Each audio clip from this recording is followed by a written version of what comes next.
घंटे में आने वाली है खुशखबरी। जी हाँ, धकाधक गुजरेंगे तेल एलपीजी के जहाज। भारत के यार ने हॉर्मुज का टंटा खत्म किया है। नमस्कार, मैं हूं आपके साथ आयुषी गुप्ता। दुनिया के सबसे संवेदनशील समुद्री मार्ग पर एक बार फिर हवाएं बदल रही हैं। स्ट्रेट ऑफ हॉर्मुज यानी वो 34 किलोमीटर चौड़ी संकरी पट्टी जो फारस की खाड़ी को अरब सागर से जोड़ती है, तेल और व्यापार की धड़कन मानी जाती है। यहाँ से गुजरने वाले जहाजों पर न सिर्फ दुनिया की अर्थव्यवस्था निर्भर करती है, बल्कि क्षेत्रीय शक्तियों को प्रतिष्ठा भी। पिछले कुछ महीनों में इस हॉर्मुज ने कई उतार चढ़ाव देखे हैं। युद्ध, हमले, बाशिंदे और फिर बातचीत का सिलसिला। अब ईरान और ओमान के बीच चल रही वार्ता एक नए मोड़ पर पहुंच गई है। माना जा रहा है कि अगर ये डील हो गई तो हमेशा के लिए इस जलमार्ग पर कुछ ऐसी व्यवस्था होगी जो दुनिया ने नहीं देखी थी।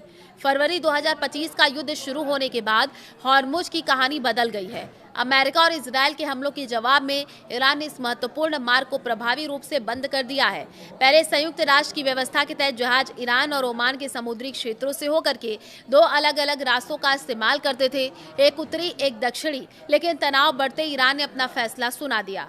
ईरान के मुताबिक सभी जहाजों को लारक द्वीप के पास अपने उत्तरी समुद्री क्षेत्र से ही गुजरना होगा, यानी दक्षिणी रास्ता बंद, और यहीं से जहाज डर के साए में चलने लगे।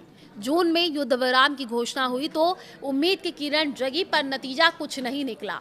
अमेरिका ईरान के बीच स्ट्रेट ऑफ हॉर्मुज में खींचतान। अमेरिका ने सुझाव दिया कि जहाज ओमान के तट के पास दक्षिणी मार्ग से आ जा सकते हैं, लेकिन ईरान ने इस प्रस्ताव को ठुकरा दिया। उसकी नज़र में उसके अधिकारों पर हमला था। इसका नतीजा क्या हुआ ये भी आप जान लीजिए। फिर से जहाजों पर हमले शुरू हो गए।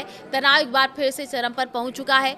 समुद्र में अनिश्चितता छा गई है। दुनिया भर के तेल बाजारों में हलचल मच गई है और इसी उलझन भरे माहौल में संकट मोचक के तौर पर सामने आया ओमान। पड़ोसी देश और हॉर्मुज में साझेदार होने के ओमान ने मध्यस्थता की भूमिका निभाई है। जब पाकिस्तान, तुर्की, कतर भी फेल होते नजर आए तो ओमान आगे आए, जिसे ईरान ने भी सकारात्मक प्रतिक्रिया दी है। अब अमेरिकी राष्ट्रपति डोनाल्ड ट्रंप का दावा है कि सिर्फ 48 घंटे और हैं और इस बीच हॉर्मुज की समस्या का समाधान हो जाएगा। दोनों देशों के बीच बातचीत शुरू हुई है और ईरान के सरकारी चैनल प्रेस टीवी के मुताबिक ये अब अहम दौर में पहुंच चुकी है। समझौते की संभावनाएं काफी ज्यादा बढ़ गई हैं और इस पर चर्चा का केंद्र टोल टैक्स नहीं बल्कि एक नया मिडिल कॉरिडोर है, यानी मध्य समुद्री मार्ग।